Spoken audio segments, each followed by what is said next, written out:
This is not exactly breaking news, but as the executive producer of We Talk News and the founder of Pro Cannabis Media, I'm Jimmy Young, and we will not be producing our regularly scheduled We Talk News show with Elena Pinto this week because of the holiday. However, I will share some headlines of what has been a pretty busy week in the cannabis industry.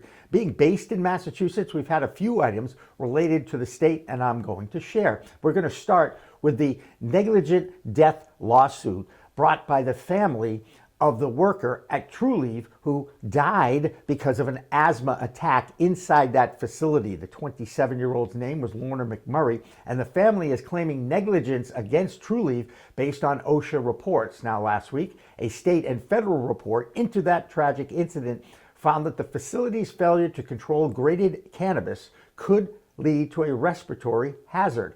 The report also concluded that occupational allergic diseases of cannabis is a concern throughout the industry.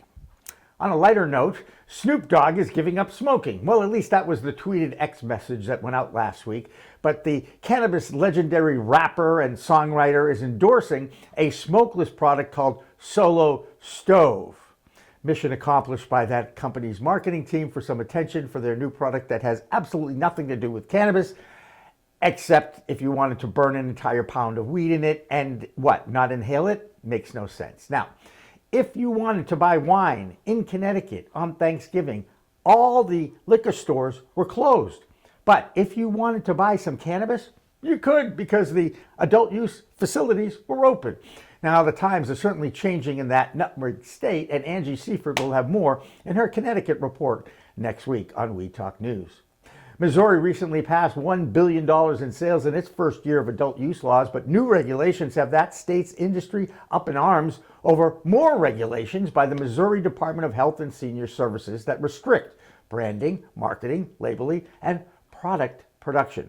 Brandon Jones will have more on that and reaction from that industry in Missouri in his report next week.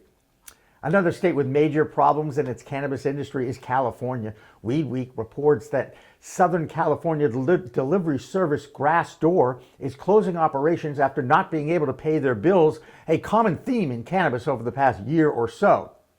And meanwhile, another Massachusetts multi-state operator, MariMed, has been able to procure a debt consolidation loan from a local bank, Needham Bank. And it is a 10-year, $58.7 million loan with declining interest rates. That loan is being secured by a construction to permanent commercial real estate mortgage loan that is secured against MariMed's assets in Maryland and in Massachusetts. CEO John Levine reports that the company will save $4.7 million in principal and $3.5 million annually over the next 4 years. And hopefully they'll be able to stay in business, and unlike a lot of other cannabis industry businesses, will pay their bills. Okay.